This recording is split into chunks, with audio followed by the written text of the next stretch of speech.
Oke, kembali lagi kita sekarang di unit 6 ya. Dan kali ini kita bakalan bahas tentang cara menghadapi token expired, patch expired ya maksud saya. Patch expired di mana kita terakhir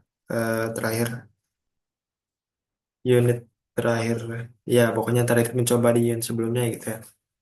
Terakhir kita mencoba di unit sebelumnya itu kan kita mendapati token expired tuh. Nah, untuk mengatasi itu kita bisa menghadapinya dengan dua cara yang akan kita bahas ini. Yang pertama dengan bypass dan yang kedua dengan cara kita kasih tokennya gitu ya. Nah, di sini saya tidak menyarankan bahwa teknik bypass ini digunakan ketika udah produksi gitu ya.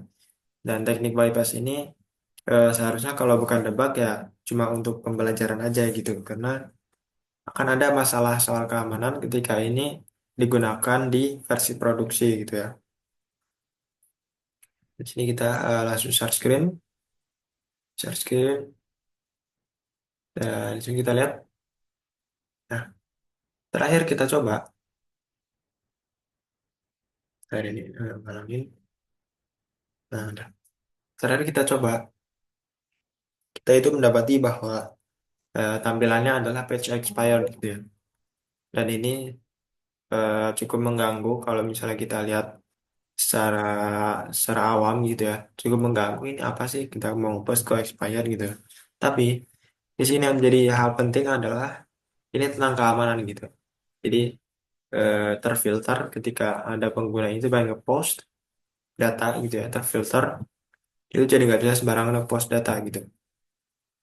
Dan karena di sini kita akan coba untuk teknik bypass. Biasanya kita akan atur di vendor, terus Laravel, terus framework, SRC. Nah, setelah SRC itu kita ke foundation, terus HTTP, middleware, dan verify si SRF token ya. Kita atur di sini, dan kita kasih di exact ini.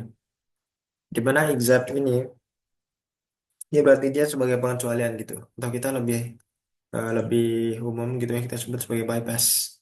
Di mana dia tuh nggak harus melewati atau melalui tahap filtering itu tadi, tapi dia tuh bisa langsung melewati gitu.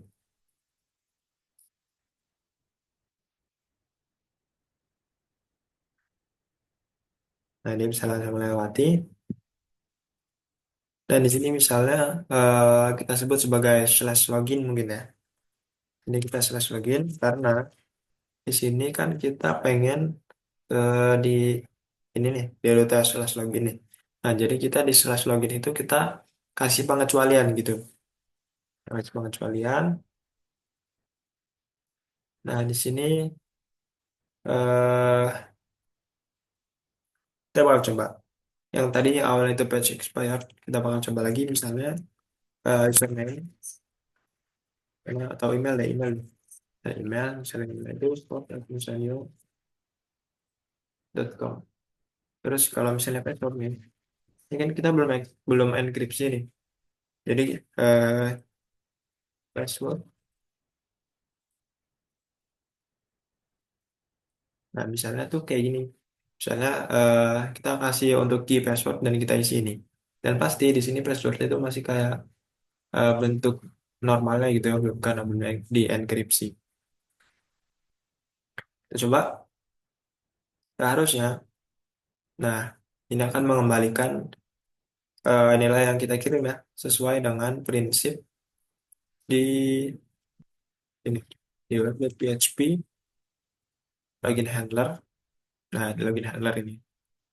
Jadi kita masuk ke login handler, masuk ke slash login. Ini kita panggil function login handler.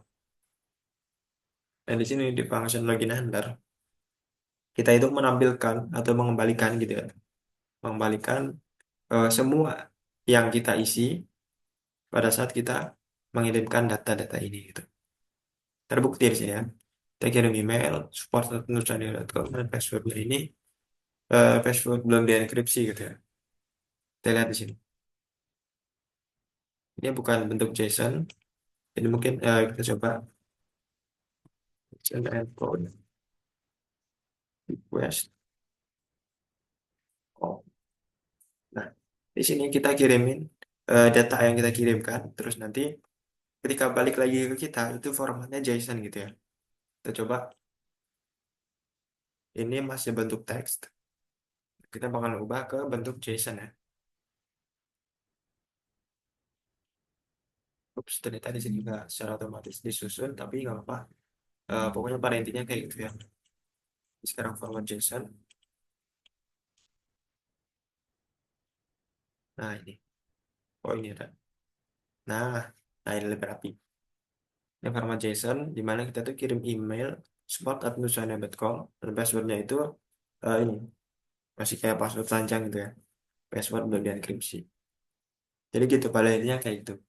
Hanya sebatas kita ngatur exception-nya di verify CSRF token di sini. Harus kita samakan persis kayak yang kita tuh di sini gitu. Oke, saya rasa cukup sekian karena supaya nggak terlalu bertele-tele gitu ya, supaya apa unit-unitnya itu mudah untuk dipahami. Jadi saya rasa cukup sekian dan terima kasih.